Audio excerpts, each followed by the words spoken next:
of the state of Michigan versus Wada Abdala, 24-03634. Appearance, please. Good morning, Your Honor. Haley Fortuna Gill on behalf of the people. I would like to make a motion to practice under Michigan Court Rule 8.120. I do have APA Matt Nagel here to supervise me. Thank you, Your Honor. Edward Zany, Your Honor, on behalf of the defendant, Mr. Abdala. Present to my right. And then we have an interpreter. Name for the record. Enes Elbasuki. Spell that. ANASALBASOUQI. Would you raise your right hand? You solemnly swear or affirm to interpret the matter before the court completely and accurately and not divulge confidential communication? Yes. Okay. Today was the date scheduled for a preliminary examination. Let's see, and there's going to be a waiver to the circuit court on this. Correct, Your Honor. People waiting. Yes, Your Honor. Okay, was there an offer? Continuing negotiations in circuit court.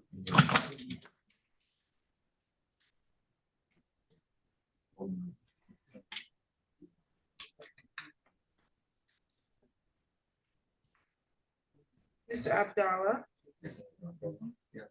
you understand that you're being charged with one count of child sexually abusive activity,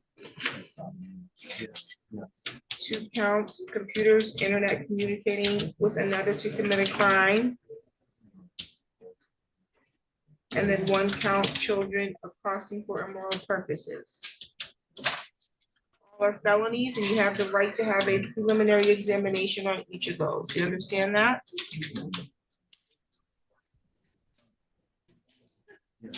You understand that at the time of the examination, you have the right to require the prosecution establish that they have sufficient probable cause that these felonies were committed, and then probable cause sufficient to charge you as the person who committed those felonies. You understand that? I'm sorry, the pen is a little bit. No problem.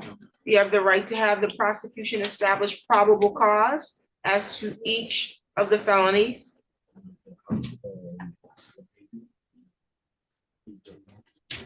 And probable cause to charge you with each felony. Do you wish to unconditionally waive your right to have an examination?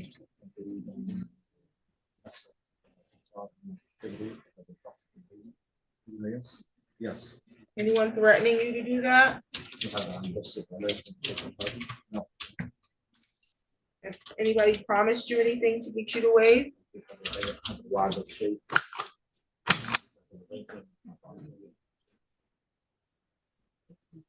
Okay, you find your waiver to be freely and voluntarily made.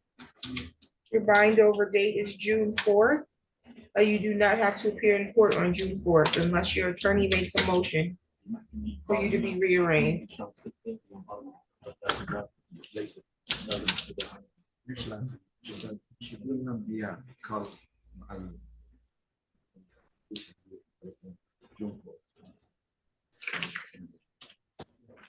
Yeah. Your next court date will be a pretrial in the circuit court, okay? Do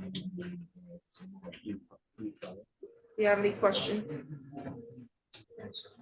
Bond set at 25,000, 10%, and a no contact order with minor children without adult supervision will continue.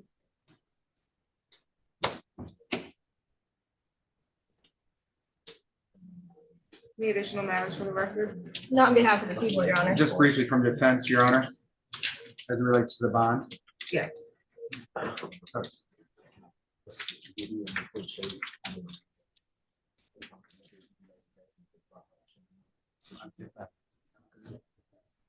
The court authorized out-of-state travel for him to go to Tennessee for a personal matter. He was not able to make that trip. The dates were amended to June 18th to 22nd. I would ask that the court allow that continued permission for those dates.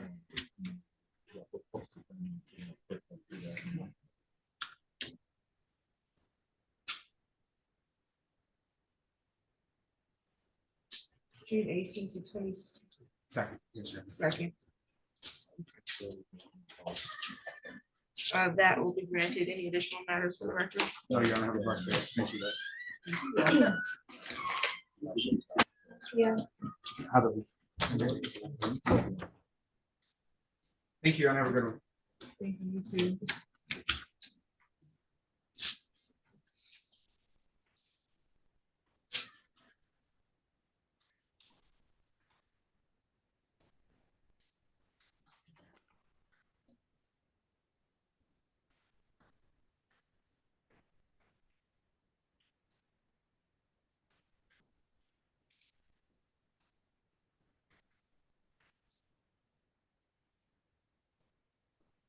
On the record in the matter of the people of the state of Michigan versus Dustin Griffin. 5-01288, the parents, please. Good morning, Your Honor. Haley Fortuna Gill on behalf of the people. Good morning, Your Honor. Jacob Starks, the fourth Assistant Public Defender here on behalf of Mr. Griffin. He's present at council table. He's standing to my right. Mr. Griffin was scheduled today for a preliminary examination on assault with intent to do great bodily harm, less than murder or by strangulation. There's also a DV second. How are we proceeding today?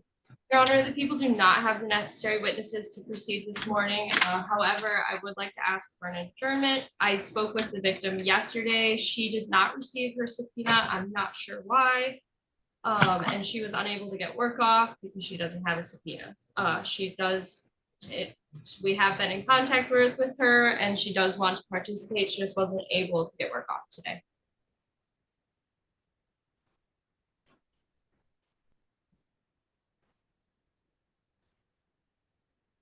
So she was subpoenaed, but you don't know why she didn't receive it? That's correct, Your Honor. She said she does have roommates, so other people do have access to her mail. But she doesn't know why it wouldn't have gotten to her. Mr. Sturts. Thank you, Your Honor. The defense is moved to dismiss at this time. The defense is prepared and able to proceed respectfully. Mr. Griffin is not waiving any sort of timeline or anything along those lines. Respectfully, the defense would move to dismiss if the people are unable to proceed this morning. Thank you. The motion to dismiss is denied.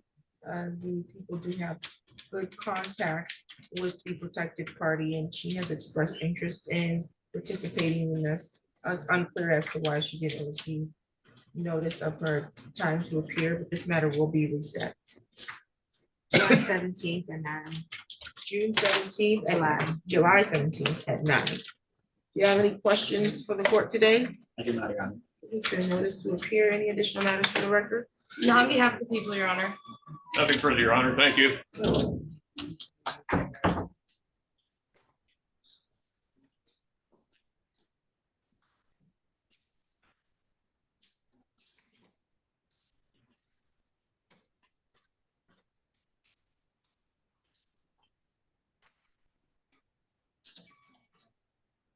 The record in the matter of the state of Michigan versus Ted Taylor, 20-01998. The parents, please. Morning, Your Honor. Haley Fortuna Gill on behalf of the people. My apologies, Your Honor. Good morning. Jacob Starks, the fourth Assistant Public Defender here on behalf of Mr. Taylor.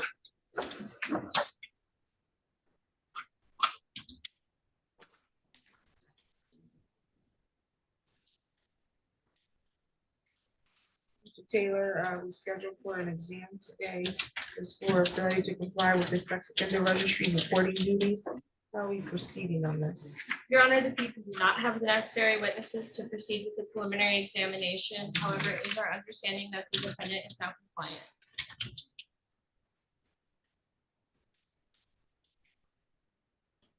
Are you nulling this because of that? No, Your Honor. We offered a misdemeanor, but we don't have the witnesses here to move forward on this, the high court misdemeanor. We offered a lower misdemeanor, a 90-day, I believe. Who exactly is the witness? We would need.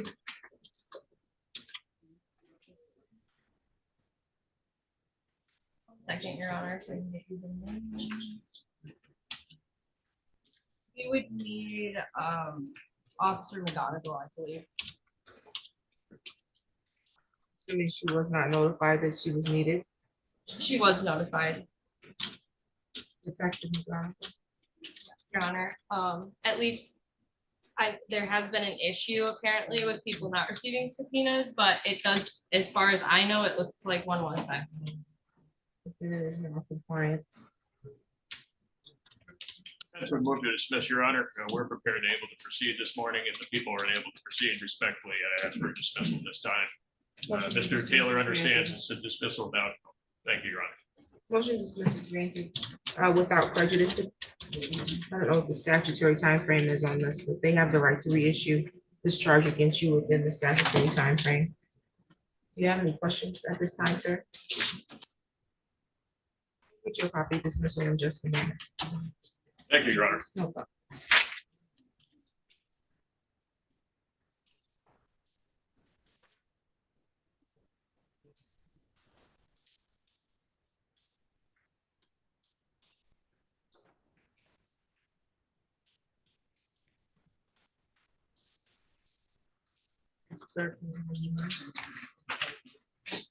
On the record in the matter of the state of Michigan versus Edward Washington Jr. 11-04088.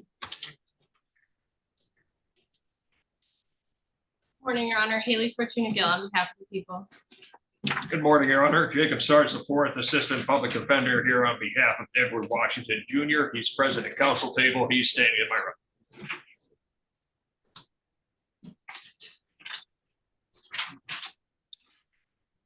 It was the date and time that was scheduled for a preliminary examination. A case from 2011. People are unable to proceed at this time, Your Honor. We do not have the necessary witnesses. It's the witness, looks like it's the Dustin Leatherwood. Correct. You actually know Dustin Leatherwood. How do you want to proceed? That's a move to dismiss, Your Honor. Thank you. Your motion is granted without prejudice. If this is still something within the statute, I don't even know. 14 years old. We'll get your dismissal in just a moment, okay? Thank you. You're welcome. Thank you, Your Honor.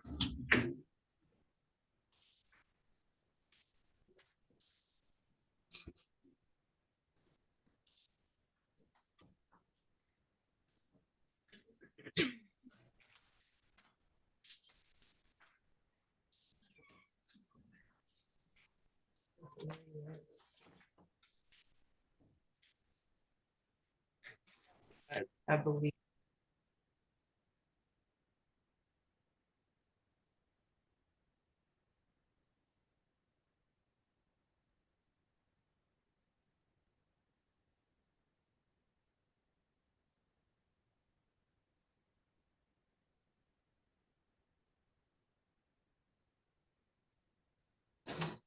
On the record in the matter of the state of Michigan versus Edward McColl, 24-03139, appearance please.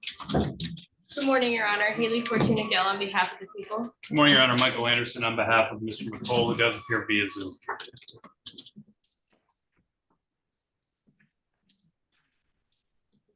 Knox, please. Good morning, Your Honor. Good morning. Today was the date scheduled for sentencing. I have a pre-sentence report that was prepared back on the 12th of May. Counsel, did you get a copy of that? Yes, Your Honor, I did. I did review it with my client. We have no additions or corrections to that report.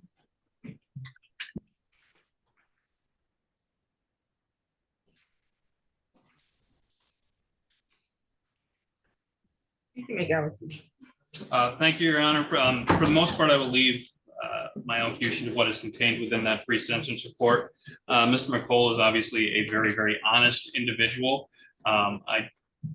The basis for the MRT is, I believe, apparent from the record here, and I do believe that Mr. McColl will learn quite a bit from MRT, as well as continuing to work on his mental health through mental health therapy that is recommended by the PSI. I do believe that the recommendation to 8 months of probation, along with that MRT and mental health counseling, is appropriate.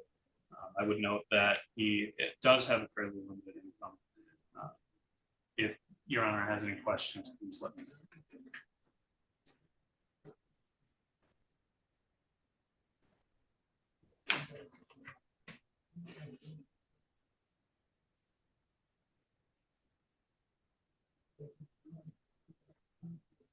Or did your client wish to make a statement? No, Your Honor. I've read the pre-sentence report and the recommendation of this, I believe is the only criminal conviction I note on the defendant's record. However,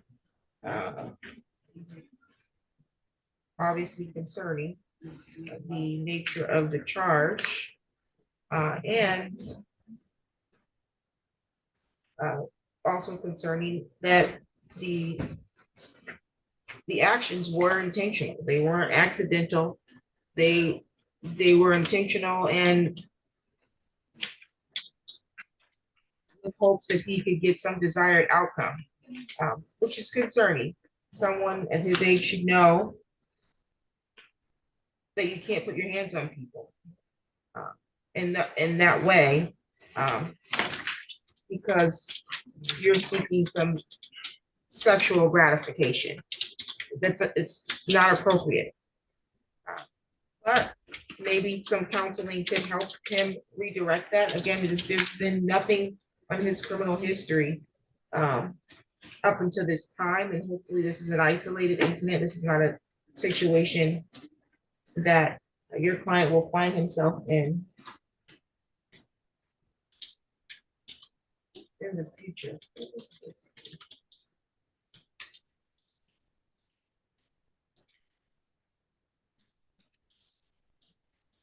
He used to go by a different name, last name. Yes, Your Honor.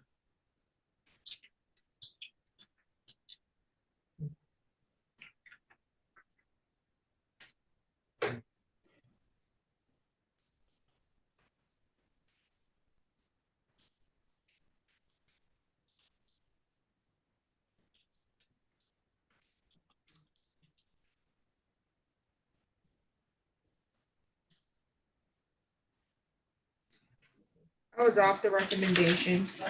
I will put, depending on a term of probation, and order him to participate in some mental health counseling. The order of the court is 9 months probation. While on probation, I'll continue the no contact order with the victim, in this case, Miracle Haynes.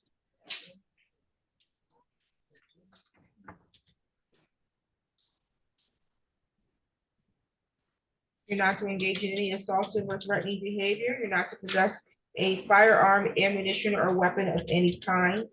You're not to use, purchase, or possess alcohol, marijuana, or controlled substance, and you will be required to submit to random preliminary breath testing and urinalysis testing. You're responsible for the fee for that, okay? Responsible for the what, Your Honor? The fee that is incurred by getting your urinalysis and preliminary breath testing while on probation. Okay. Okay, you're not to be at any bars or any nightclubs. All right. I am going to order that you complete more recognition therapy and mental health counseling. Okay. You'll provide evidence of that to your probation officer. Yes, Your Honor.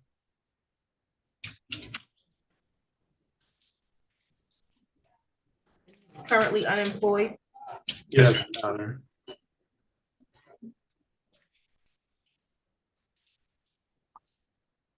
I have been looking for work. I am going to order that you obtain some employment and provide verification of that to your probation officer as well, okay? Yes, Your Honor.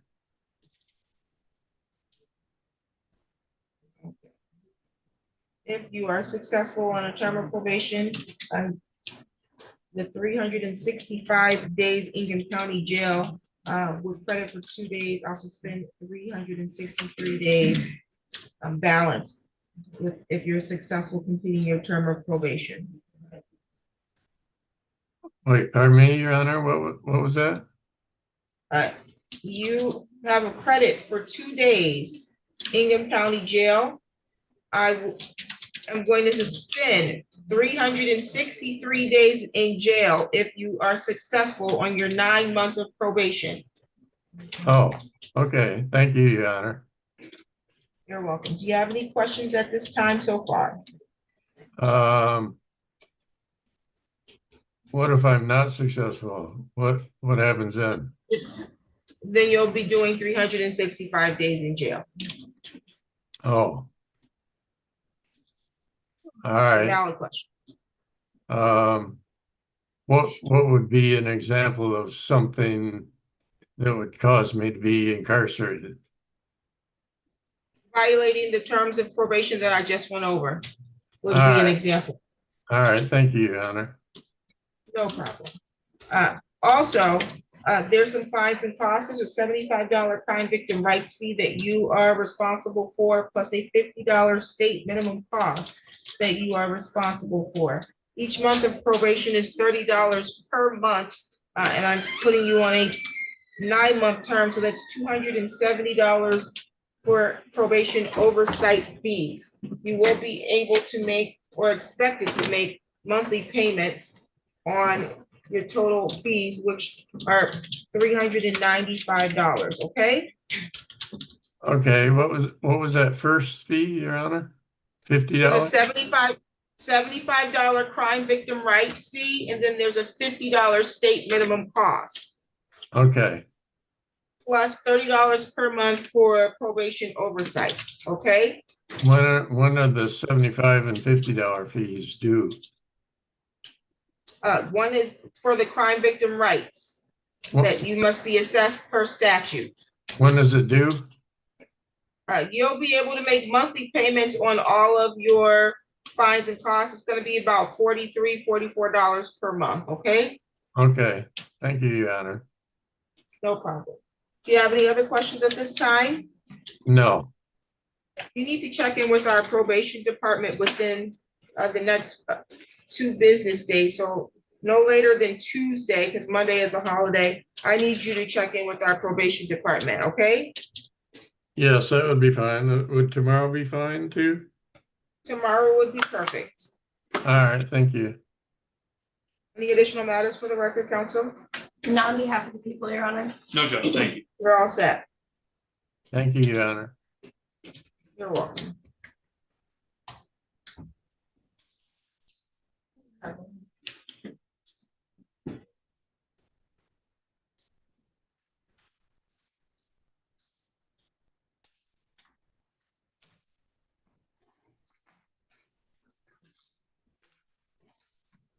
Thank you, Judge. Thank you. Have a good one. You too.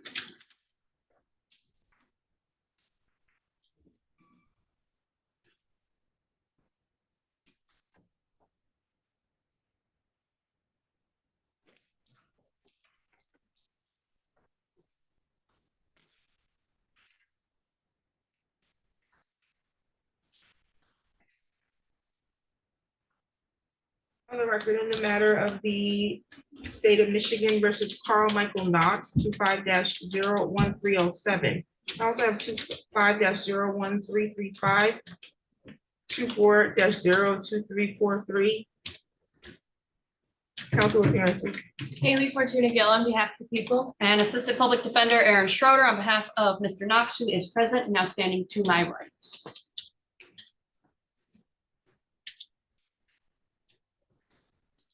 Okay, Mr. Knox has 3 files. One's a domestic violence third offense. The other one is an assault with a dangerous weapon, possession of firearm by prohibited persons, 2 counts, and carrying concealed weapon. And then I have a bond violation on this one. And then the other file is a controlled substance possession as well as assault with a dangerous weapon.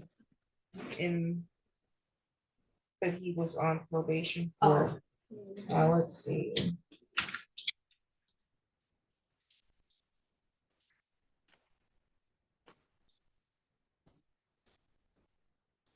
Let's have an arraignment on the PV violation. Let's see.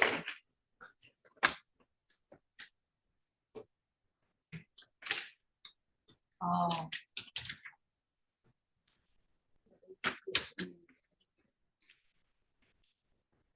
Okay, let's see, as to the probation file. I have here a request and summons for probation violation alleging that the defendant committed the following technical violations: possessed a firearm and ammunition on or about May 2nd, 2025, according to the Lansing Police Department. There's also an allegation that he committed the following non-technical probation violations: that he violated the order of probation from April 28, 2025, not to display any assaultive or threatening behavior on or about May 2nd, 2025. So you have the right to have a contested hearing on these violations and to be represented by your attorney at that contested hearing. If you're found to be in violation of your probation status can be revoked and you can be sentenced to just serve a term of jail time on the file that you were previously on probation for. Do you understand that? How does you want to plead on that? Your Honor, at this time, we would ask not to proceed under this having the separate hearing. I will submit the application for our office.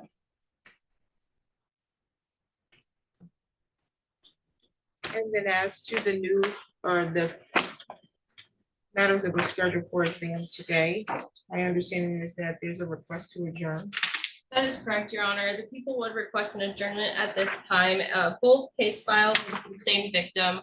I did have contact with her yesterday. She is in the hospital right now due to, I believe it was an infection. So obviously she's unable to be here right now, but our office has had consistent contact with her, and she is participatory as long as her physical health allows her to be. Your Honor, the defense would be objecting to that. Mr. Knox has been in custody since toward the beginning of May, May 9th on one file and I believe May 4th or 5th on the other file.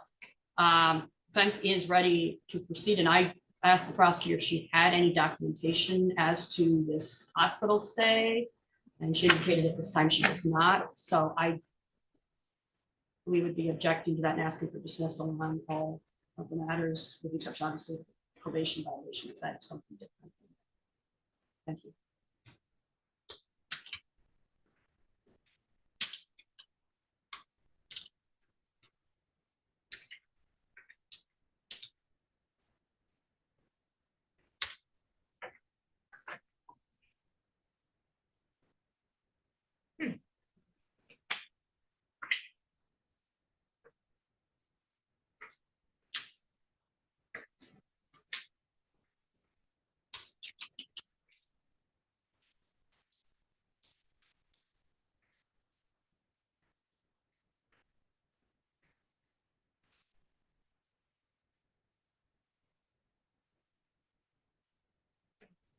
The prosecution has had good contact with the victim. There's no reason to believe that she's not willing to participate.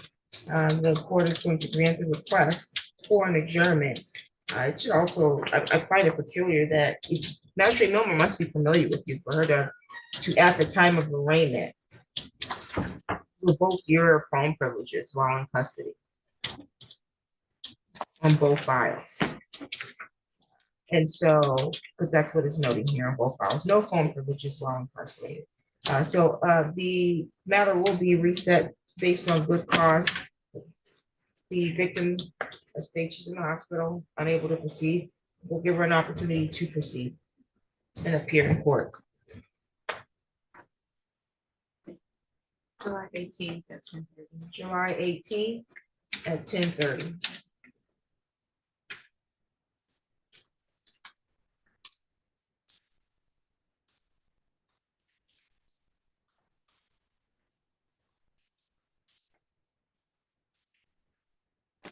Respectfully, Your Honor, he's been in custody all this whole time, and is there any earlier date that said is over a month and a half, almost 2 months away? He's not really involved. Do you think we just go picking random dates for now?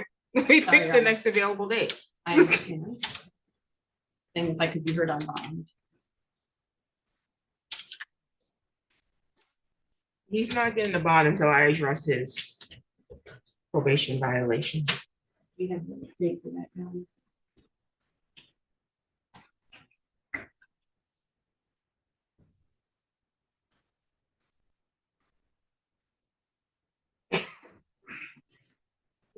June 30th at 1:30. June 30th at 1:30 for the probation violation, which the recommendation, so that there's no surprises, is to terminate his probation. States here, defendant did not do much while on probation, and then is now has 2 new assaultive charges where he allegedly possessed a firearm. Full jail is recommended.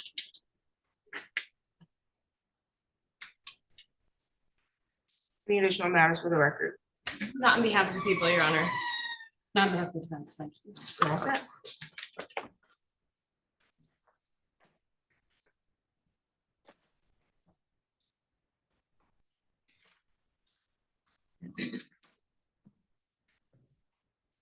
On the record, in the matter of the state of Michigan versus Ricky Williams, 25-00342. Couple of parents. Good morning, Your Honor. Haley Fortuna Gill on behalf of the people. To Mr. Carter. May it please the court, David B. Carter Jr. on behalf of Mr. Williams, who is present and making his way to the council table. Thank you. Today was the date scheduled for 5 seconds. a preliminary examination. Are we continuing to examine today? I've had the opportunity to discuss this matter with my client. I've also had the opportunity to discuss with him what a preliminary exam entails. I've also discussed with him the pros and cons of holding a preliminary exam. It's his desire to unconditionally waive his preliminary exam in the Secret Circuit Court, where this case will be disposed of one way or the other. And for the prosecutor, I don't know if she does. Because the people who want The to wait. people will waive, Your Honor.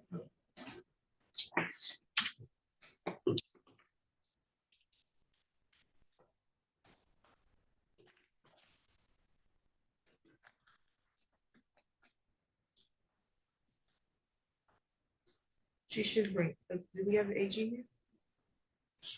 Is there an assistant attorney general here? Okay, can you radio her to bring up? You're gonna bring your radio on here. Yes. We'll post out all this for emergency purposes.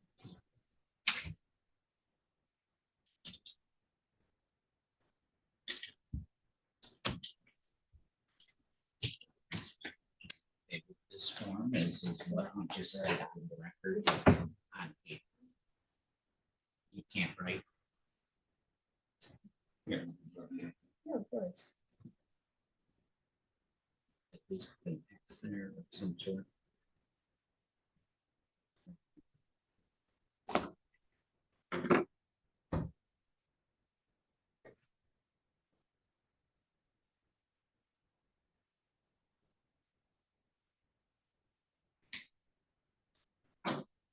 May I approach? Yes, thank you. For the record, my client has lost the use of his writing hand, his right hand. I instructed him to put an X there, so that does represent his signature.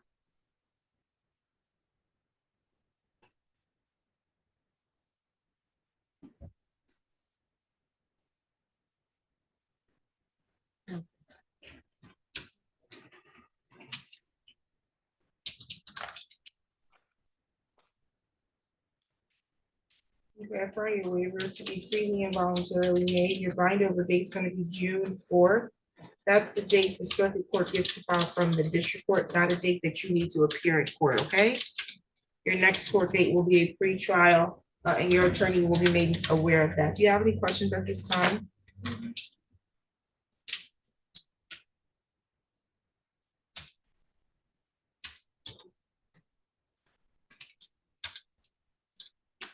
A bond was set at 2,000 personal recognizance. There is a no contact order for the protected alleged victim. That will continue. And we have an address for you in Detroit, on Detroit Street. Is that accurate? Okay, any additional matters for the record? On behalf of the people, Your Honor. Not for the defense. You're all set. Thank you.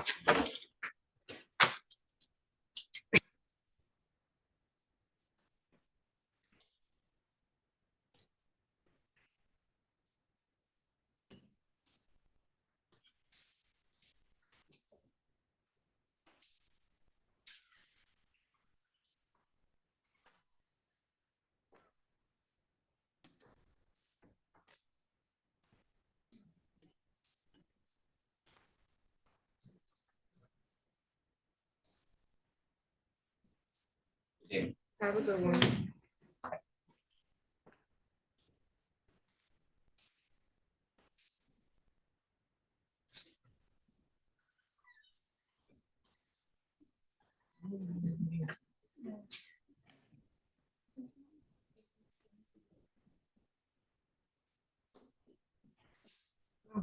Well, Detective McGonigal.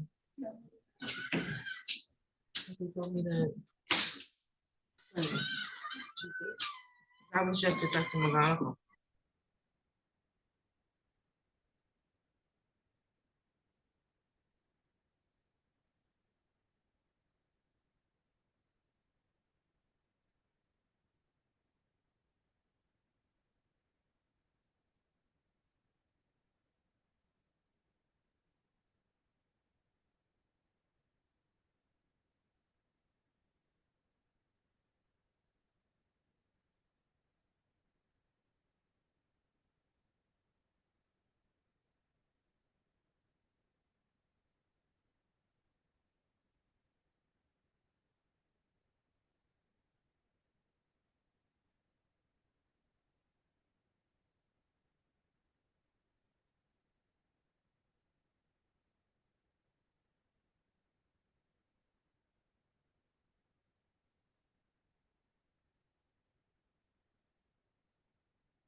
Let's see here.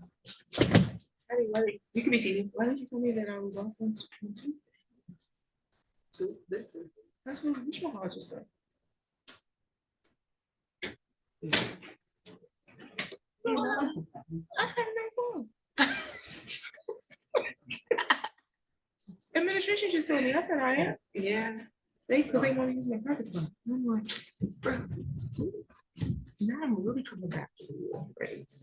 I'm like, I don't got nothing else to do. You got time. I mean, who knew? Just they didn't type as well. Under the job. You said his belt? Yeah. Can you come down to the courtroom for this?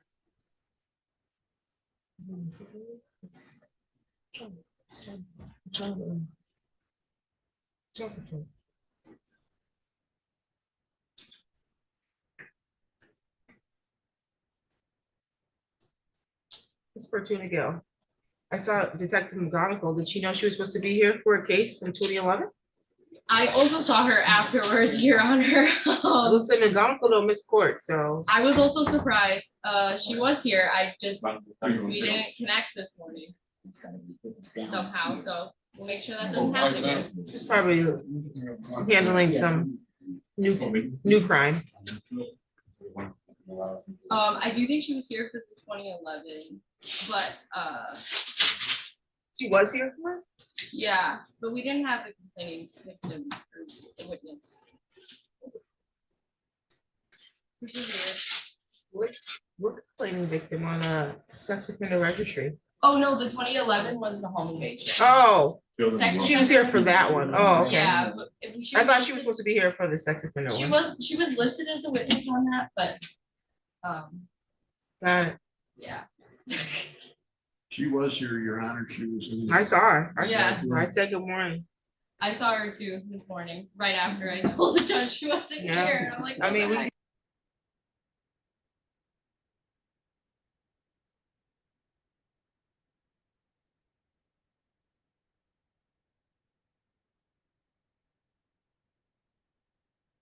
Yes. Okay, on the record in the matter of the state of Michigan versus Lariano Shabgo, 18-00440, appearance, please.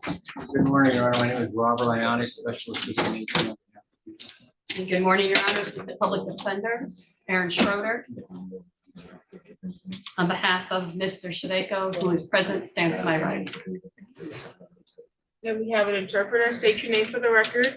Name is Jorge, last name before. Raise your right hand. Do you solemnly swear or affirm to interpret in the matter before the court completely and accurately and not divulge confidential communication, so help you God? Thank you. Today was the date scheduled for a preliminary examination for failure to pay child support.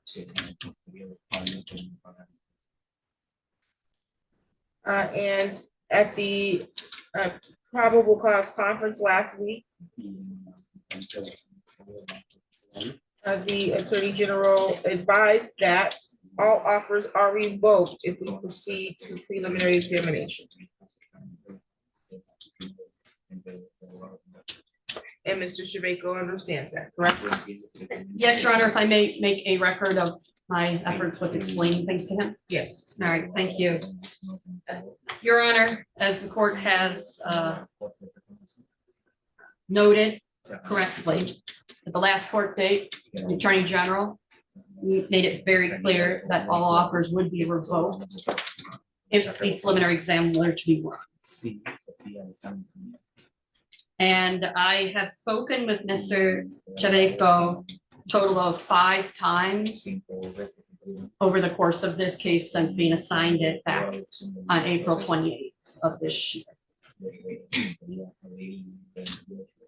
2 of those times have been in my office with the assistance of an interpreter.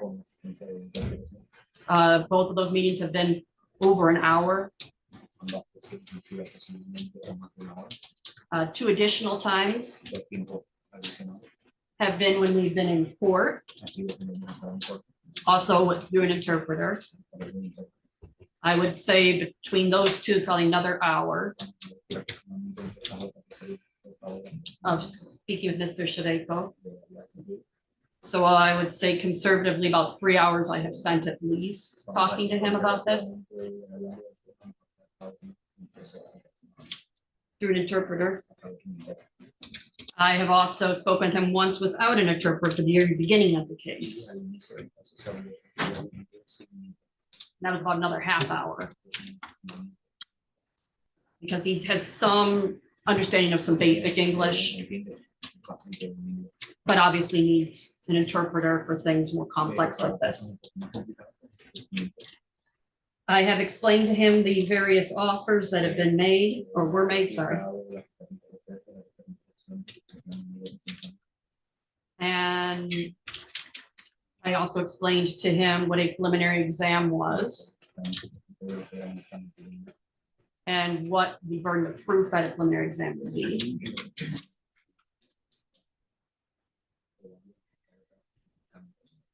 And with regard to the offers as well as the preliminary exam, I believe he understands what is going on.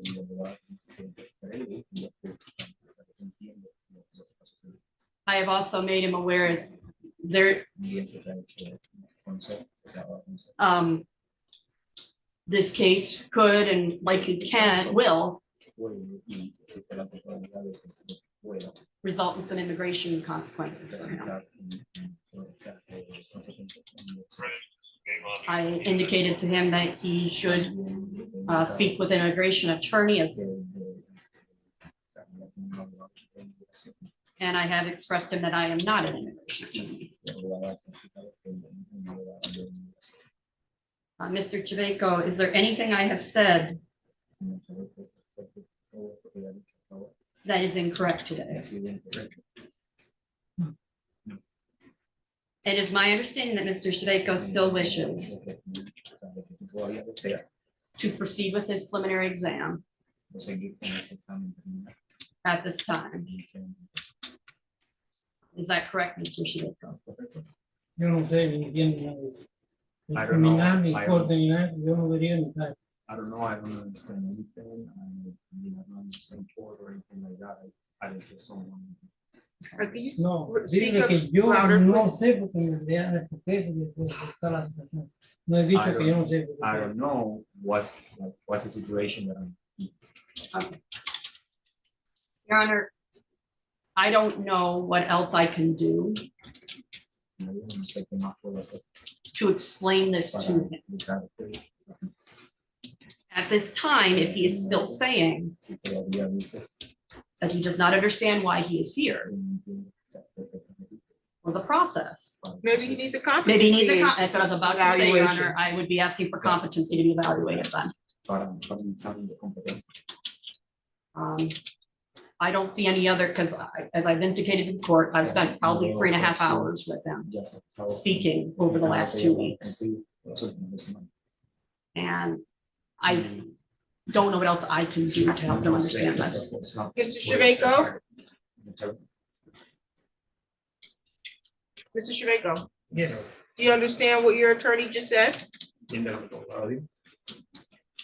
que yo no entiendo es, si yo fui a la corte en 2017 y el caso se cerró, que yo debía pagar $8,500, ¿por qué cuando yo salí aquí de Michigan aquí para Kentucky me vuelven a mandar que yo debía $17,000? What I don't understand is because I have court in 2017 and they told me that I have to pay $8,500. From there I went to Kentucky and now here again. Libre de nuevo, espérate. Yo salí de Kentucky I went from Kentucky a Michigan to Michigan por la Supreme Court. for the Supreme Court, Fui a la corte, went to the court. se cerró el caso, The case yo was pagué closed. $15,000 I paid $1,500, $15,000 $15,000. para la corte de Michigan. Se cerró el caso con $8,500 que debía, The case was closed with $8,500 que lo tenía que pagar para cerrar el caso. that I have to pay to get the case closed. Fui a Kentucky, cuando When fui a I Kentucky- Kentucky me aumentaron así $17,000 I went to Kentucky and then they added to de ese 17,000. ventana, que no debería, era Right. 8,000, el caso estaba cerrado con The 8,500. case supposed to be closed with 8,500, not 17.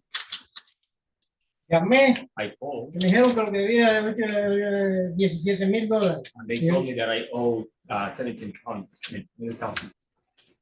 Ya fui a la corte y se cerró el caso en 8,500 lo que me faltaba por pagar, porque me pusieron $17,000. If I went to the Alguien está court poniendo and la they mano. told me that it was like 8,500, and then they told me that it's 17, like there is something wrong there. There's something that's, someone is doing something wrong there.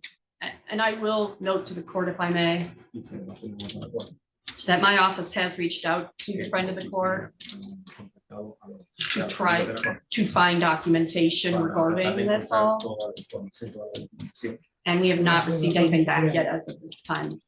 Yeah, the Supreme Court here. Yo llamé al lawyer mío I told my lawyer, y me dijo que no sabe dónde salió eso, that he porque doesn't el know plazo se where hubiese that cerrado came out, con ese dinero, con esa because causa. the case was closed with the original amount.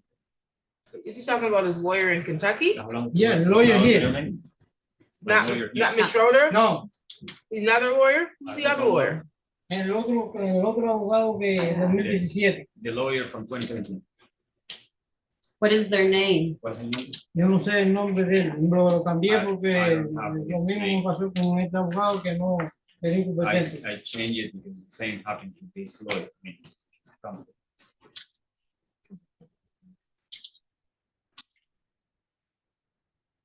So you want to proceed with your examination today, correct? Yo no sé cuál es el proceso que van a hacer, lo van a hacer. Ya yo pasé por esto ya y yo no sé, yo no entiendo nada de esto. I Ya don't hice yo fui guilty una vez para resolver el caso y me engañaron, me mintieron. I don't know what's the process today. I mean, like I played guilty last time, and then they basically like they lied to me. Who lied to you? The Michigan court, Michigan they court. lied to me, they told me to plead guilty, I would pay $8,500 less. Was the last time I had to pay. And they The lied to me, Michigan when I went court- to Michigan, they sent me. The Supreme Michigan Court. court said that if you plead guilty, They say, you agree to pay, I told him, yes. I feel guilty because I gotta get surgery in my shoulder. Over there, I got a reschedule my shoulder in Kentucky. And I have to wear surgery. You feel guilty? I don't know what he's saying. Yo tenía una corte de una operación en Kentucky. No, Yo, sí. me dijeron, si tú te haces culpable, paga esa cantidad, lo que tiene que ser, para poder irte para Kentucky, tiene que pagar, tenga menos de $10,000. I Tiene que deber menos de I was $10,000. scheduled for surgery in Kentucky, and here they told me like, if you pay that amount, you can go to Kentucky. If it's less than $10,000, then you can go to Kentucky. That was in 2017. Fue en 2017. Yes. So he's saying he made a payment in 2017 of $8,000. 17 de cuánto? $15,000. 15,000 $15,000 in 2017. en el 2017. Sí. Yes. 8,500 lo que me faltaba por pagar. The amount you supposed to be 8,500. Okay. But the state doesn't have record of that. We're just looking at the docket entries right now, Your Honor. It appears that he was previously prosecuted. So that case was settled. However, this is a different case. The child support was not ended.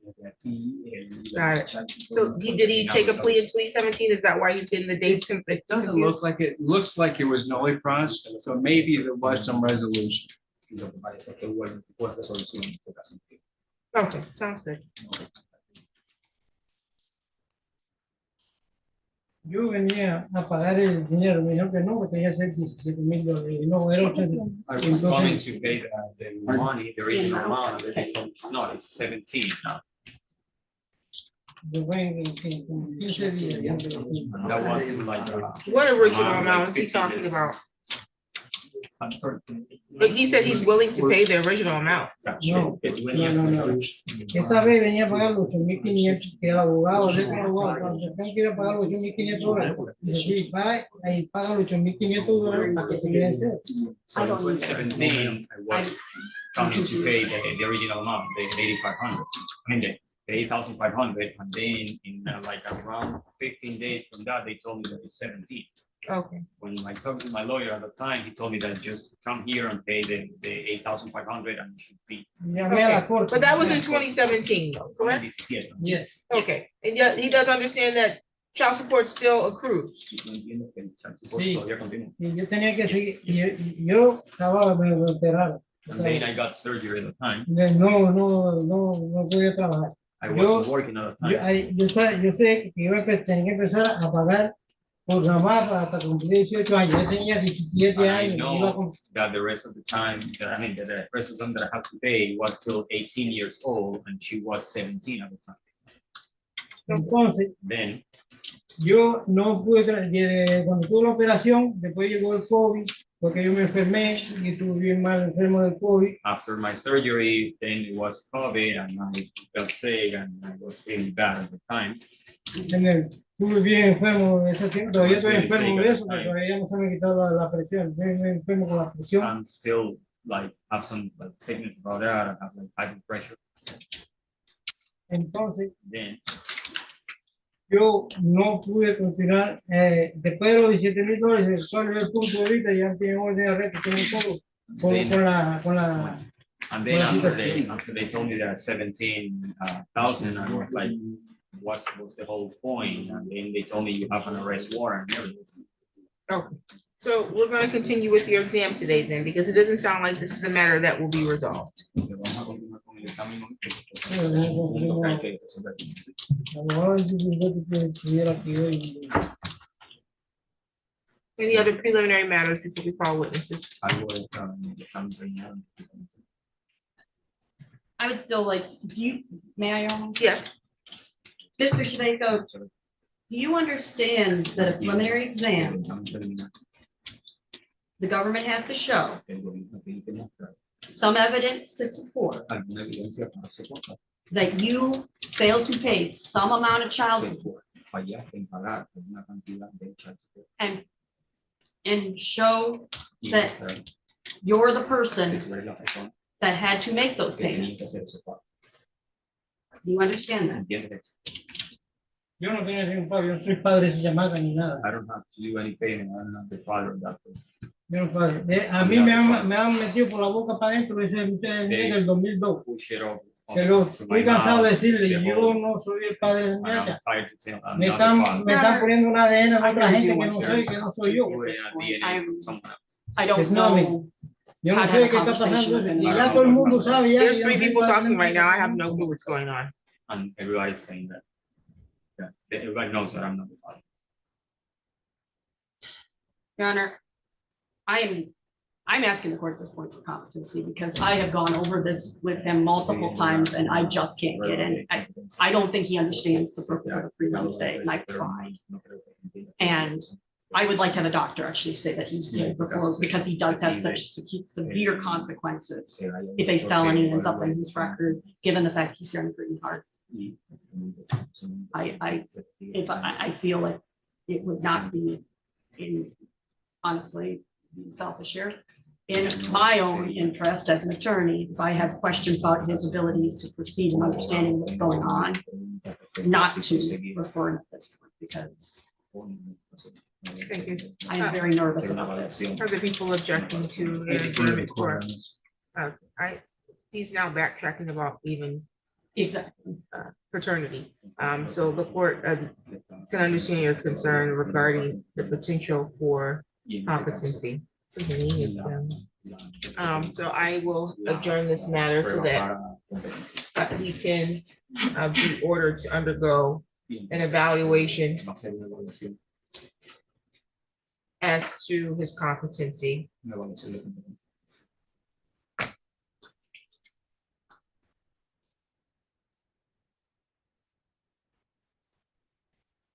It looks like we've already addressed the timeline, so I don't need to do that. Okay.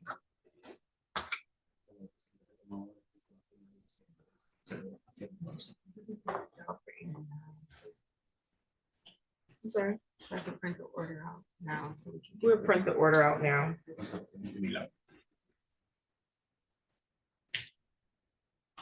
Does the court require, is the court going to require a packet as well regarding the petition? Yes, please. Okay, I will submit that before the end of the day. Then I will. I think I need your email. I can see, like, I can send it over. Oh, who's that?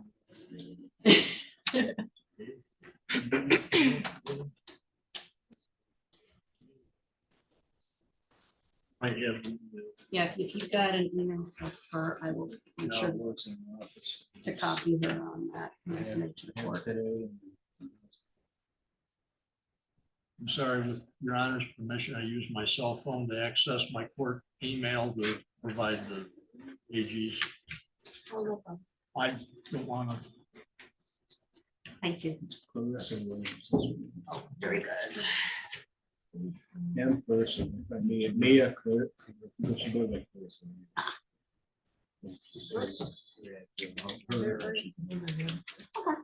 And I should be able to look it up too. Yeah, I should be able to look it up there. Yeah, so it's her case. She wasn't available today. Gotcha.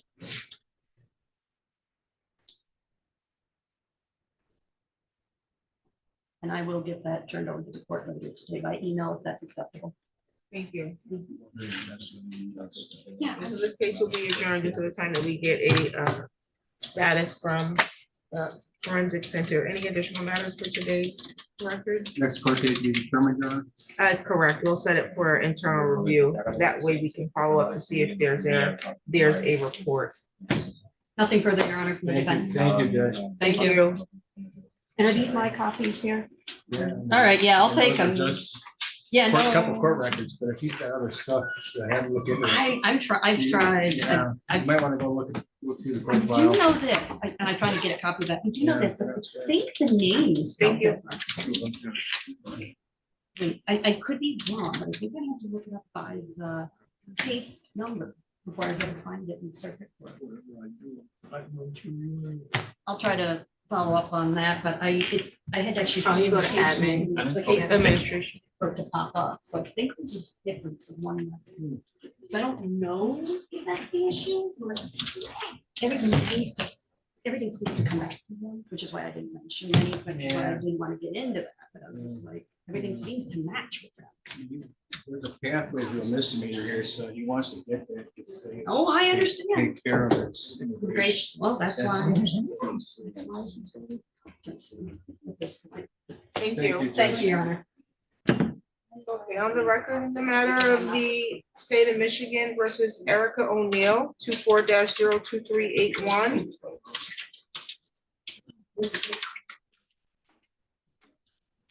Appearances, please. Good morning, Your Honor. This is Bobby Fickle on behalf of Ms. O'Neill. Haley Fortuna Gill on behalf of the people, Your Honor. Today was the date set for a review on this file, and this was after resetting this so that she could be sentenced in Flushing. We believe well, originally we were trying to get her into their mental health court. How are we proceeding at this time? She has been sentenced, Your Honor. She has been sentenced to probation and delayed sentence on the matter in Flushing. However, since we had our last hearing, Ms. O'Neill has been in a treatment center, so we have not been able to speak. We kind of play phone tag. So I did ask Ms. Nash, could we have a brief breakout room just for 1 or 2 minutes?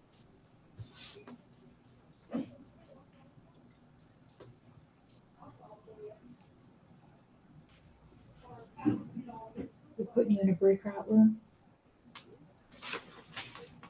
Got it? Thank you.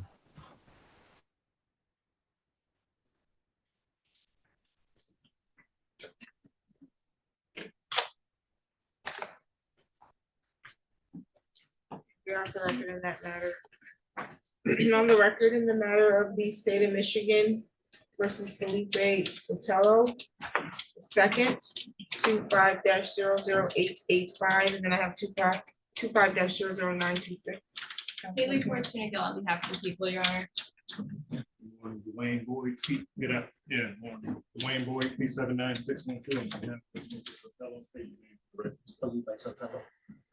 Okay, today was the date that was scheduled for preliminary examination on the fleeing vehicle, police officer assault, and then a probable cause conference on delivery of controlled substance causing death.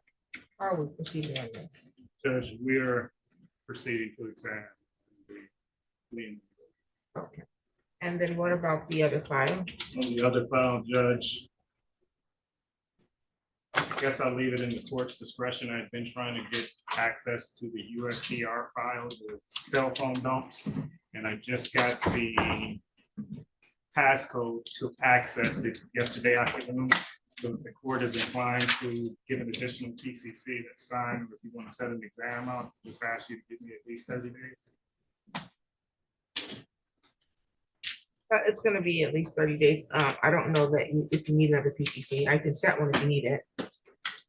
Once I go through the phone dumps, if there's a reason to waive, I guess I don't. You can set it for exam. Okay.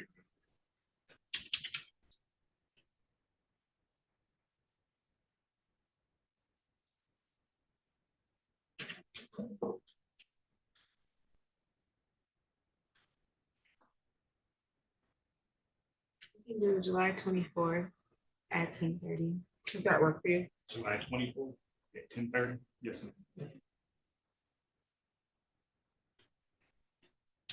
That matter will proceed at that time, and then we are running the exam on the other matter. Let me just wait for Mr. Pickling to speak to his client on this, so we can get them out the breakout room.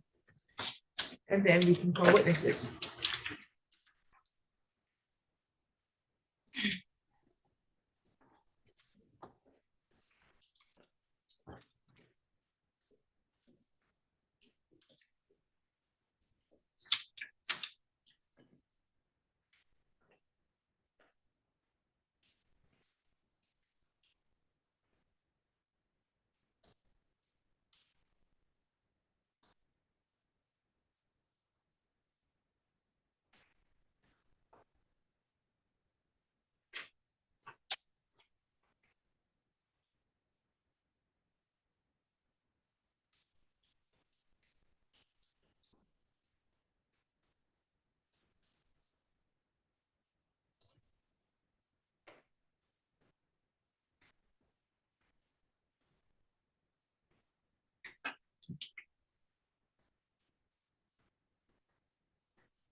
Let's come on with 2 minutes. You can sit and wait now. Back on the record. Any preliminary matters before we call witnesses?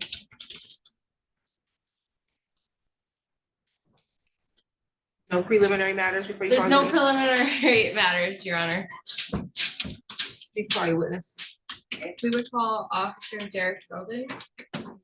Should be on his way up. Maybe he's coming out from downstairs, Your Honor.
You solemnly swear or affirm the testimony you're going to give is the truth and the whole truth under penalty of perjury. I do. You can have a seat.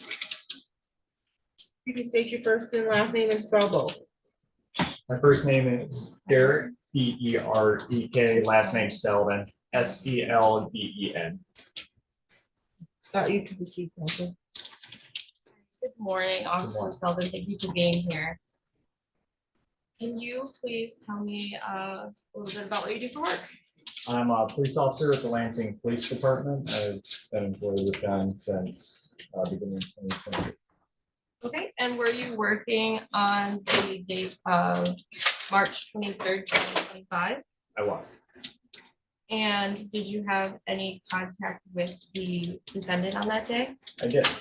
Can you tell me a little bit about that, how that started? I was working road patrol for Okay. Lansing Police Department on that day in the evening. And I observed a white vehicle, which I ultimately ended up attempting to stop for a traffic stop. The vehicle did not stop until eventually later did. And that's where I made contact with the defendant. Okay, can you tell me what the traffic stop was initially for? Do you recall? The vehicle initially got my attention as it appeared to have no plate. So I started trying to catch up to it to confirm this because it was a white vehicle, ended up having a white plate. So the glare from it made it look like it wasn't there. Okay. But while I was trying to catch up to it, I noticed the vehicle started taking a series of right turns, trying to stay out of my sight, essentially. And as I got closer, the vehicle was increasing its speed more so. It ended up going through a red light to get on the highway where I observed it then doing well over the speed limit. Eventually, I did catch up to the vehicle. At that time, I could see that it had a plate, but by this point, it had been speeding. And now that I was directly behind it, my police car with lights and sirens on, it was not pulling over. Okay, when did you turn your lights and sirens on? As I was getting on to the eastbound I-496 ramp from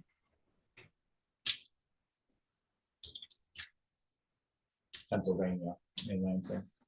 Okay, and so you said that's in Lansing. Is that in Ingham County? Yes, it is. Okay, and just for clarification for me, I'm a little confused. Did you turn your lights on after the red light was ran?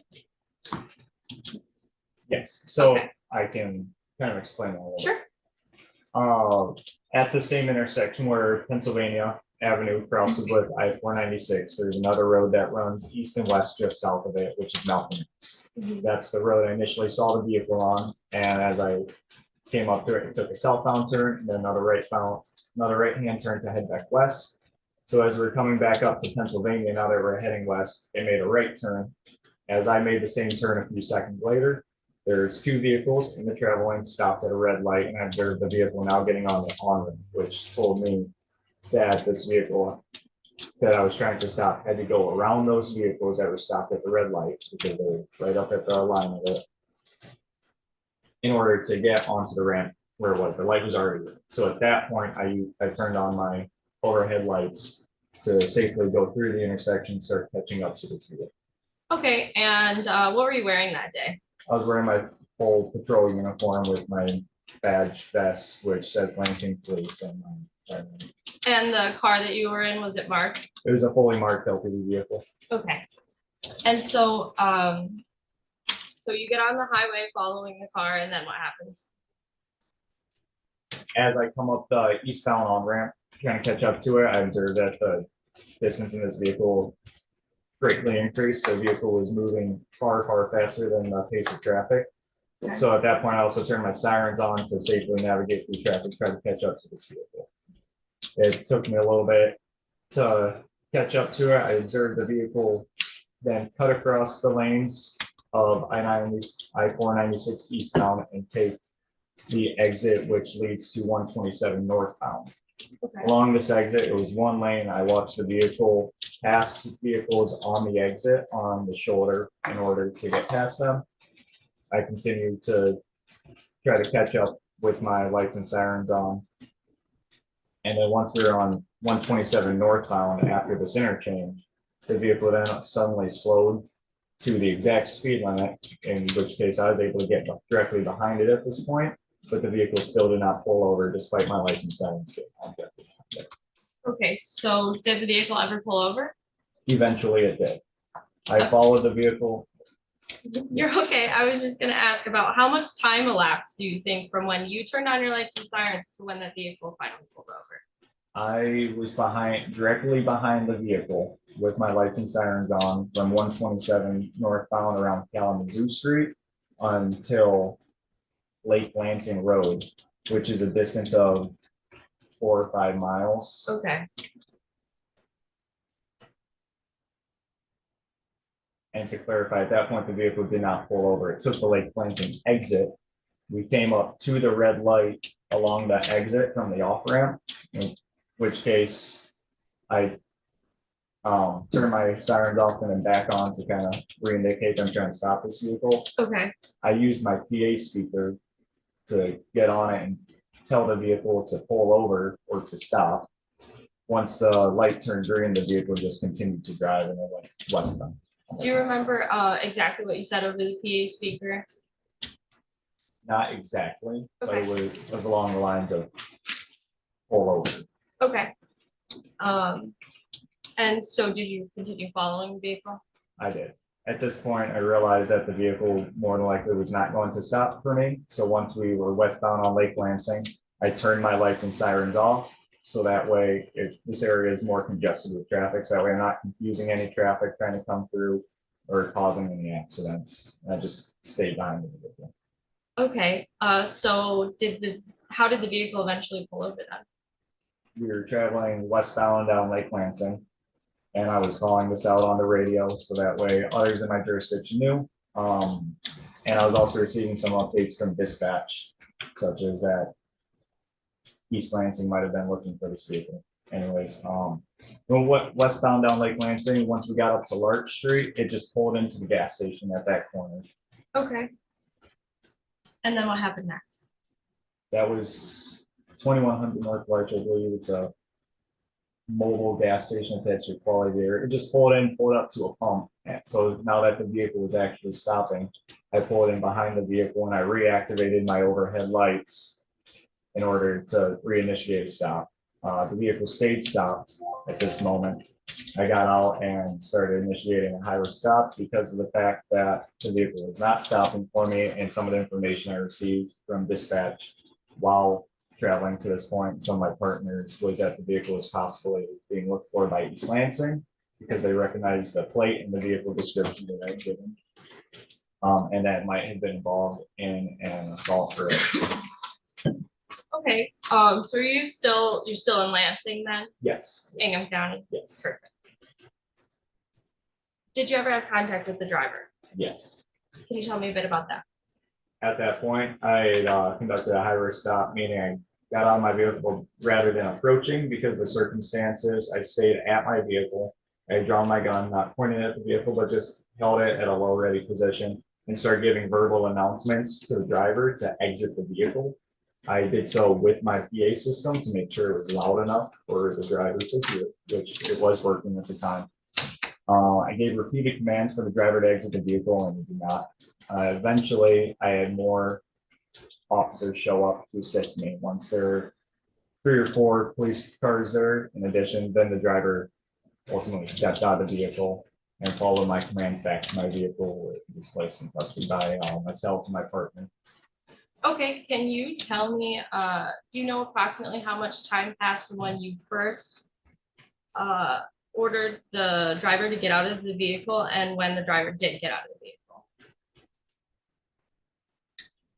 It'd be hard to say the exact amount of time, but it was more than, like, I'd say the time frame 2 to 3 minutes. Okay. That's good, thank you.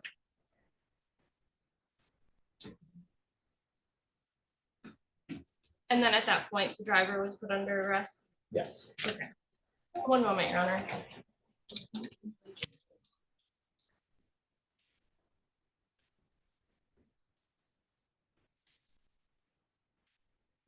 No further questions at this time, Your Honor.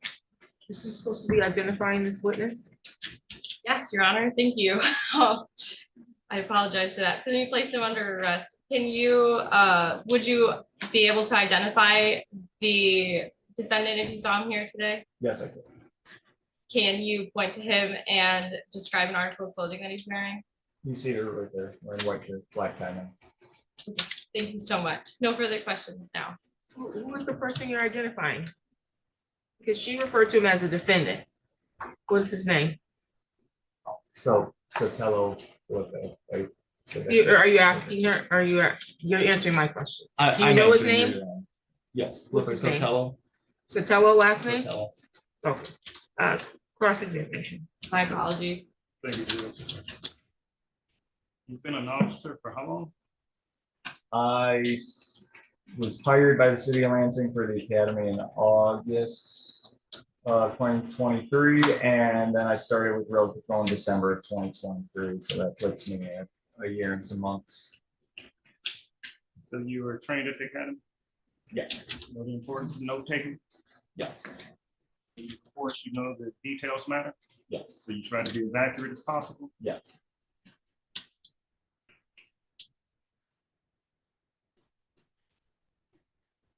When you first noticed that white SUV that got your attention, you traveling in the same direction as it? I was. You say it was a white SUV with an all-white plate? Yes. This is Michigan, no blue letters, no blue numbers? Not that I could see from that point.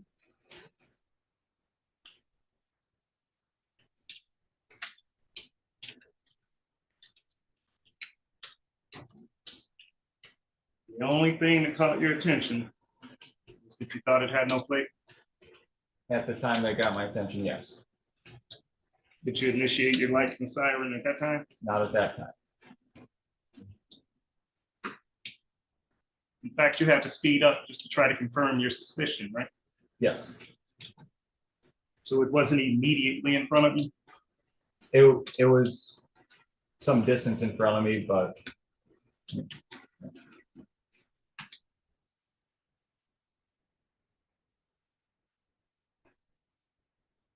you testified that your training and experience, people make right turns to evade the police or evade your detection, something like that, you said? yes, So had he made a left turn, it wouldn't have been suspicious? not necessarily. You know what a pretextual stop is? No, sir. Never heard that? I have not heard that term. Heard the term fishing expedition? I have not, sir. But you'd agree with me that a turn alone isn't illegal, right? No, You'd also agree with me that people make turns for all sorts of reasons, absolutely, including heading home, absolutely. running errands. So you assume criminal intent based on only a turn. I did not assume that, You continue to follow. as I was still trying to catch up, sir. And at that point, you still hadn't activated your overhead lights or your siren. No, sir.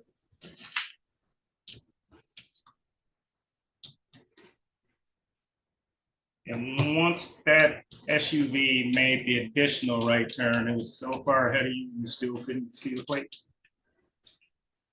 Correct.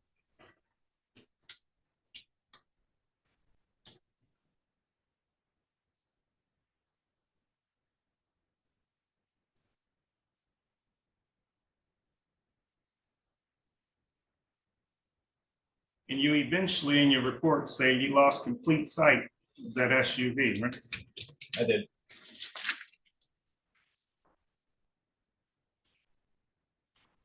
That was around the time it was getting onto the highway. Correct. And I think in your direct testimony, you stated two vehicles stopped at light, which told you that the white SUV had to go around. Correct. That was an assumption, right? Suppose. You didn't see it. I did not see it.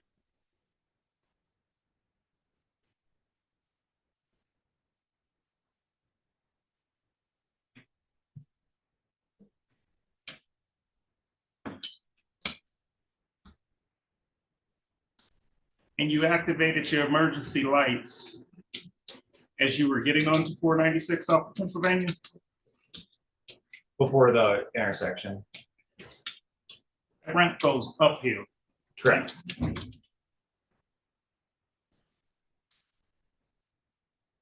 And because of the incline, your view of the SUV and your view of the SUV was obstructed, right? Correct. So at the moment you turned on your lights, it's possible that that SUV couldn't see you because of that incline, correct? Correct. Once you crested the highway, you could see that SUV again? I could. It was far ahead of you. It was. Traffic speeds, at least 70 miles an hour. Yes. You don't know if the driver ever looked in his rear view, do you? I don't. You don't have any video, body cam, anything showing him looking back at you? No.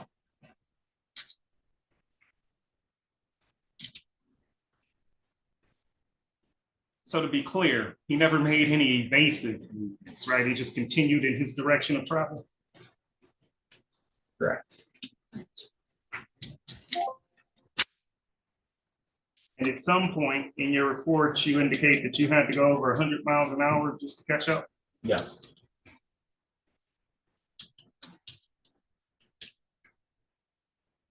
And when you caught up, that was at the exit ramp on 127 for Lake Lansing Road. I caught up prior to that, sir. And that would be reflected in your dash cam then, right? Correct. When did you catch up? After merging onto 127 northbound.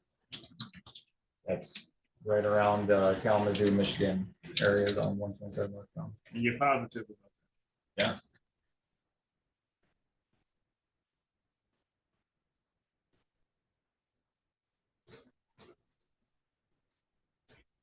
Fleeing and eluding requires that the driver willfully disobey your signal, right? Correct. Have no statements from Mr. Sautello saying that he admitted to fleeing and eluding? Correct. No evidence that he saw your sirens, saw your lights, heard your sirens? Sorry, you hear your answer? Yes. And you admit on this record that you didn't, you turned on that lights at some point turned them off, turned them back on. I think at one point you were on Lake Lansing, turned them off not to confuse other drivers. Correct. Lights on, off, on, could have been confusing to Mr. Sautello, right? Objection, Your Honor. That's speculative. There's no way for the officer to know. You can answer if it's possible. If he could make the assertion that he could turn it off so that he didn't confuse other drivers. Yes, your question. You previously testified that you turned your lights off in your siren not to confuse other drivers. You've also indicated that you turned your lights on and your siren off and on several times during this interaction. Could that have been confusing to Mr. Sautello?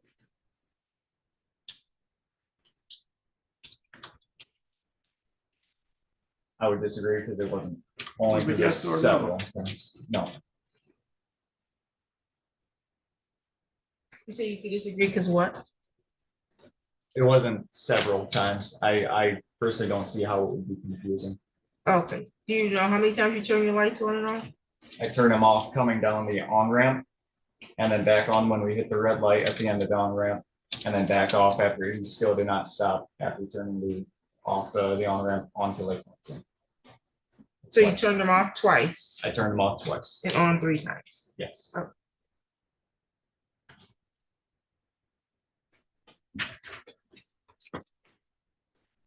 Testified previously about this high-risk stop. Indicated that you had your weapon ready.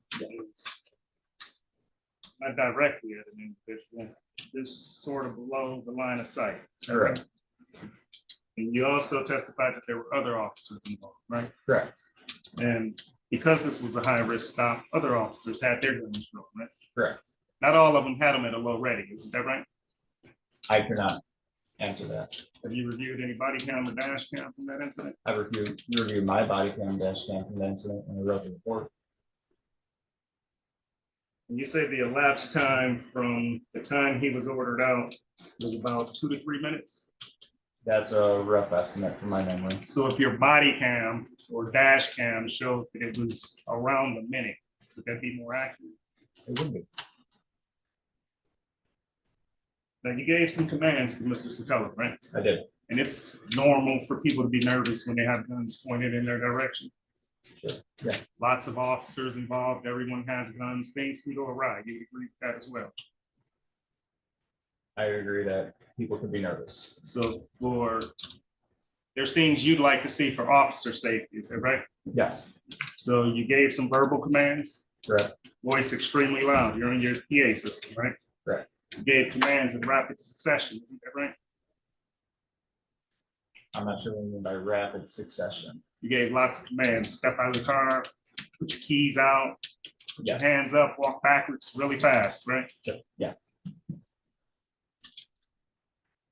You agree that someone being shouted at may feel overwhelmed? Yeah. Especially when you got guns pointed in your direction, right? Yeah. Ultimately, he got out of the car. He did. He followed every command. He walked backwards to your car with his hands up. He did. You successfully cuffed him without him snatching away from you. Correct. He didn't throw any punches. No. Didn't push. No. Didn't kick. No. He didn't try to run away. No.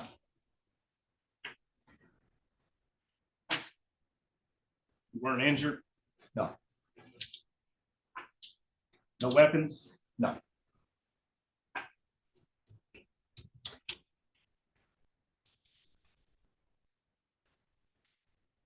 Based on my understanding of your report and reviewing body cam,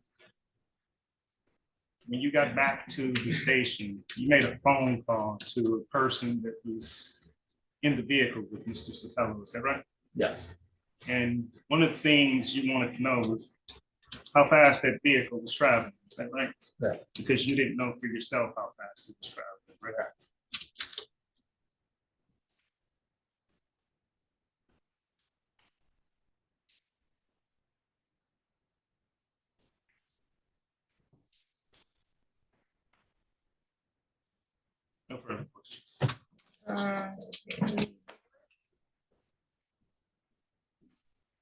No redirect for this witness, Your Honor. May this witness be excused? Yes, Your Honor. Thank you. You may be excused.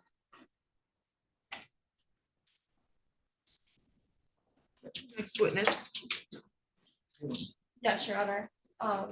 Some people would like to call Khalil Anderson, I believe is the last name. Let me double check that. And Anton Anton. Khalil Anton, Your Honor.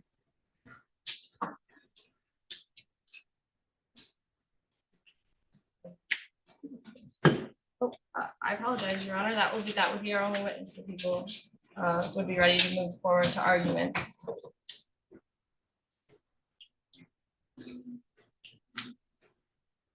Is the defense calling witnesses today? Yes. Proceed to argument. Thank you, Your Honor.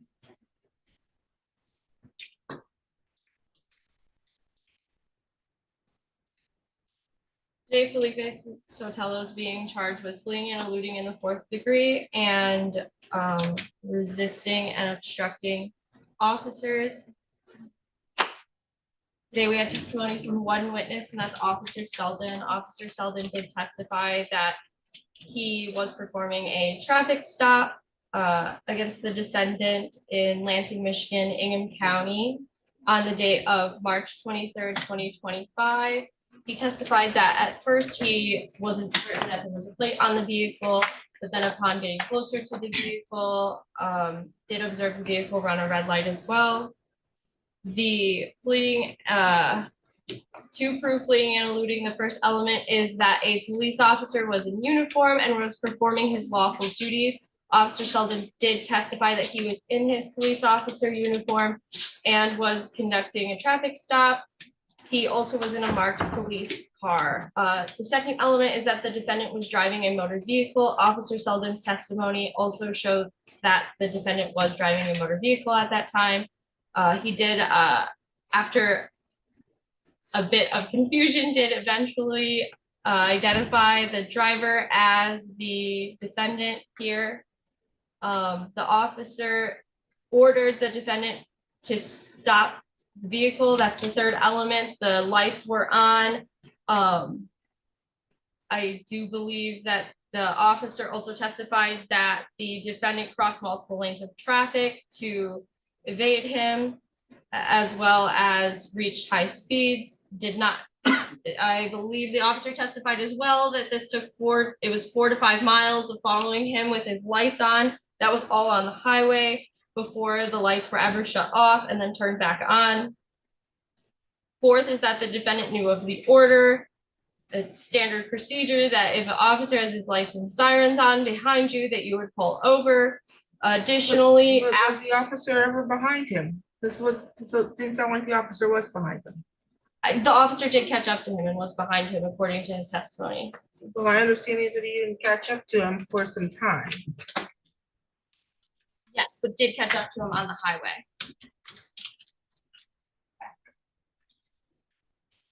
This testimony on the cross was that the driver never made any evasive movements, just continued in travel.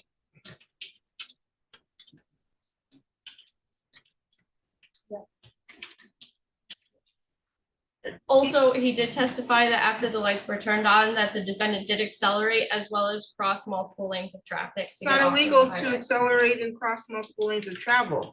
He was asked on cross-examination, did the defendant ever make any evasive movements on the highway? He said no. He just continued in his travel. He was never redirected to tell me anything else. I understand, Your Honor. Would you like me to continue or? You can continue. Okay. And then fifth would be that the defendant refused to obey the order by trying to flee or avoid being caught. This continued even after the highway, the lights were turned off and then turned back on, and still the defendant refused to pull over for the officer. The officer Selden also testified that after they had gotten off the highway, he had announced on the PA that he needed the vehicle to stop. The vehicle continued to accelerate through the green light. forward ahead of Officer Selden, and this all happens after they get off the freeway. And additionally, the defendant is charged with resisting the police officer. The first element that we need to show probable cause of is that the defendant did obstruct or oppose who was a police officer. And let me stop you here, because maybe I'm confused. I thought that the questions to the officer was that there was a question posed on cross as to whether or not the defendant got out the car and followed every command. And he said yes. A minute after. A minute after what? He first gave the commands. My understanding of the testimony was that the officer gave the commands for the defendant to get out of the vehicle. Then the defendant refused to get out of the vehicle until other officers arrived at the scene, and then the defendant got out of the vehicle. That was my understanding of the testimony. That was not my understanding of the testimony. That's what we directed. Understood.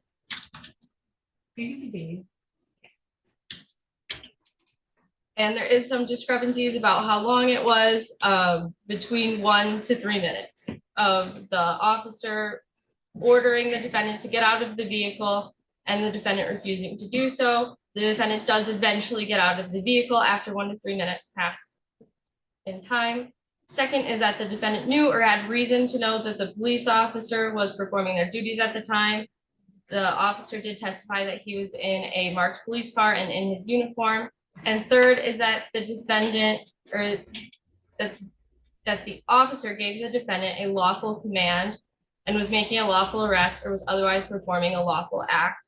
It was a traffic stop, and the command was for the defendant to get out of the car, which he did not respond to until 1 minute to 3 minutes passed in time until other officers arrived on the scene. And so the people would ask that you bind both of these charges over to circuit court. Thank you. We'd object to the bind over, Judge. At best on this record, we heard that this was a pretextual stop. The only indication of any criminal activity that the officer has alleged was that Mr. Sautello made a series of right turns. He even further indicated that the alleged speeding that he claimed was the basis for a stop, he never even observed it, didn't know how fast the car was traveling, that he called an occupant of Mr. Sautello's vehicle to try to ascertain the speed. The law doesn't work like that. You can't work backwards to manufacture a probable cause, Judge. You've heard the testimony, I think more importantly, on the resisting, obstructing, and assault. He told you that officers was on the scene. It was a high-risk stop. They had their guns. At least this officer had his guns in the low ready. That Mr. Sautello complied with all the instructions. May have taken them 1 minute. But the law allows a reasonable amount of time, especially given the gravity of those circumstances with guns being involved. On that basis, Judge, we'd object to the bind. Any re-argument? And for the people, Your Honor. Let's see, this is a plea and alluding on the 4th degree, and then there is a police officer assault, resisting, obstructing, charges of the habitual offender, second offense notice. Burden is on the prosecution to establish probable cause that a felony was committed, and then probable cause to charge you, Mrs. Sautello, with the felony. This is not a trial. They don't need to prove each element of the charges beyond a reasonable doubt. We had testimony today from Officer Derek Selden, who testified that on or about March 23rd, 2025, he was working road patrol when he observed a white vehicle and attempted a traffic stop. To this point, it's still unclear to me, why are we doing a traffic stop? I don't have anything on this record that lets me know that there was a lawful reason for a traffic stop in the first place. The officer testified that he didn't know that, he couldn't tell if it had a plate on the vehicle because the vehicle was white, and then there was some sort of glare that prevented him from seeing whether or not there was a vehicle, a light. I don't know what time of day this was because that was never established. I don't know if it was sunny outside, because that was not established. That would have been the burden of the prosecution. But there was some glare from some place that prevented the officer from being able to actually see if there was a plate on an SUV, a white SUV, to which at some point he did get close enough to see that there was a plate. But based on a series of right turns, the officer decides that there's some criminal activity.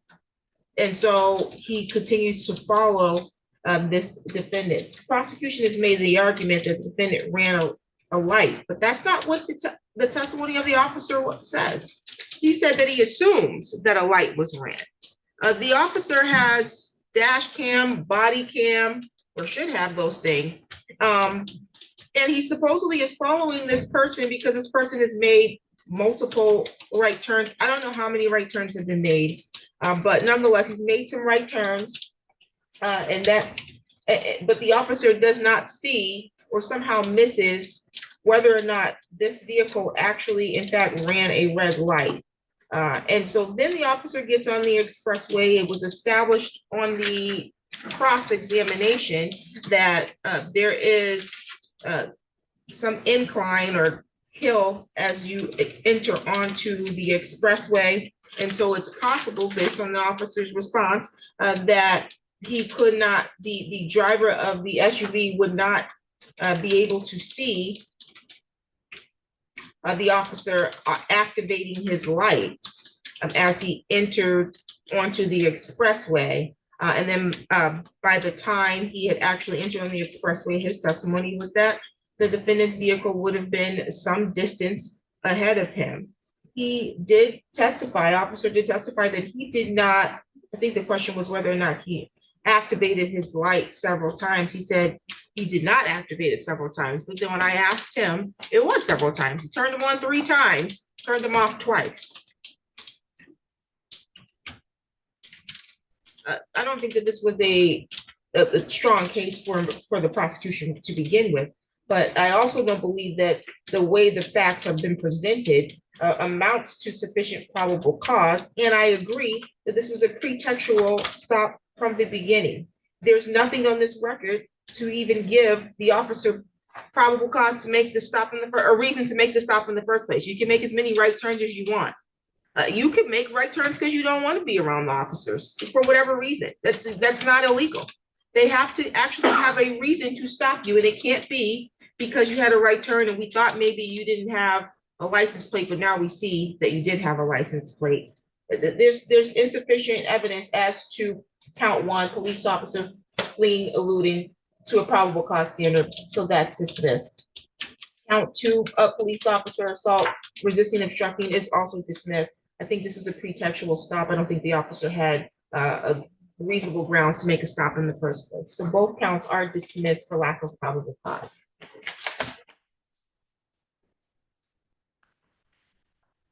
Thank you, Judge. Thank you, Your Honor. No problem.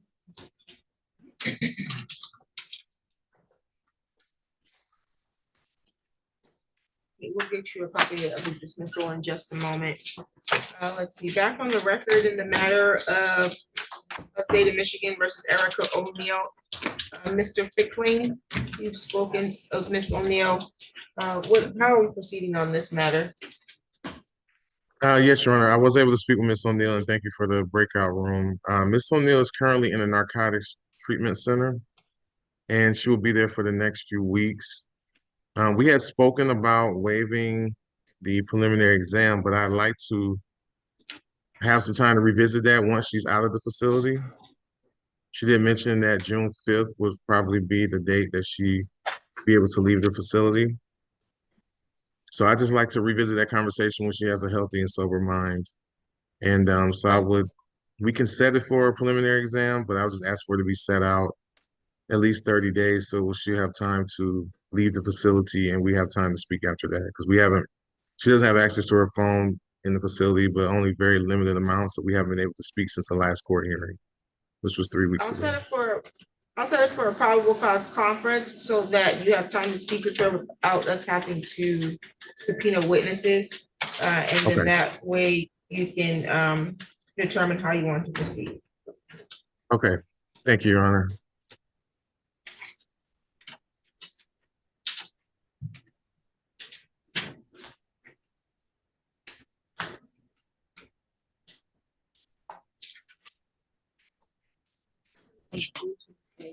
At 8:30. Does June 26th at 8:30 work? Yes, Your Honor, it does. Okay, June 26th at 8:30 for a probable cause conference. Any additional matters for today's record? I'm sorry, Your Honor, was that the 25th or 26th? 26th? 26th, okay, yes, that works. Thank you. No, nothing else for defense, Your Honor. Nothing on behalf of the people, Your Honor. Okay, you're all set. Thank you. Thank you. Have a good day, everyone. Thank you.